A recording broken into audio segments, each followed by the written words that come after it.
Ukraine's President Volodymyr Zelensky has published a remarkable open letter addressed directly to Russian President Vladimir Putin. The letter mixes threats, battlefield claims, criticism of the Kremlin, and an unexpected proposal to end the war through direct talks. But Zelensky begins with a message designed to remind Moscow that Ukraine can now strike deep inside Russia.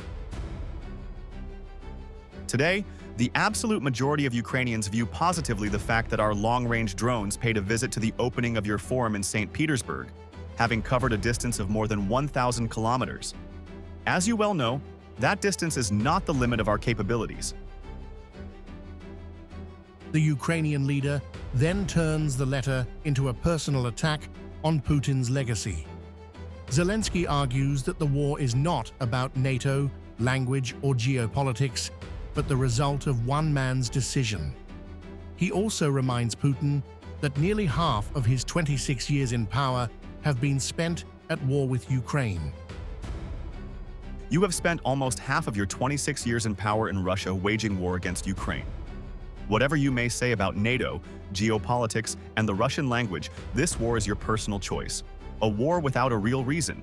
That is how history will remember it. Zelensky also claims Russia continues to suffer heavy losses on the battlefield. According to the Ukrainian president, Moscow's army is paying an increasingly high price for its advances, while repeatedly failing to meet military objectives. Yesterday, I received a report on the losses of your army at the front in Ukraine during May. Once again, it is more than 30,000 Russian soldiers killed and seriously wounded.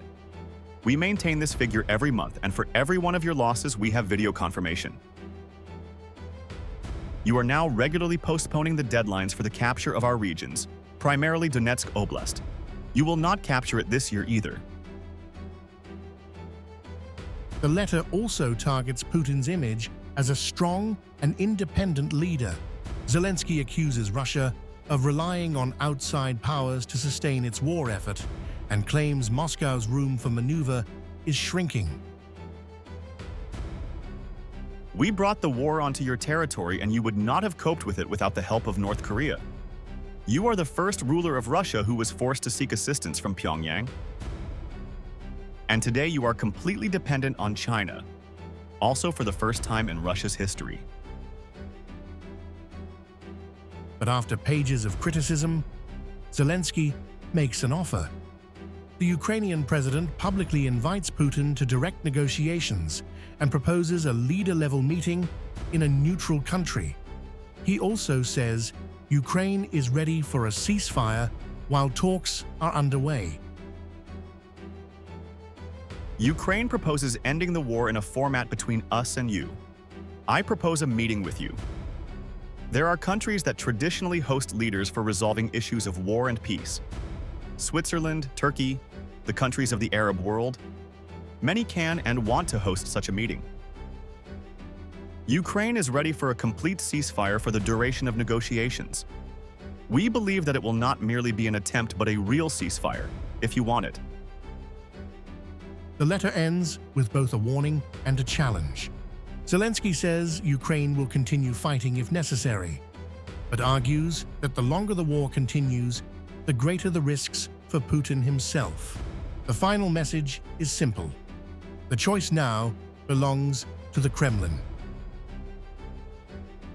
If you personally do not come to the idea that it is time to end this war, Ukraine will continue to fight for its existence.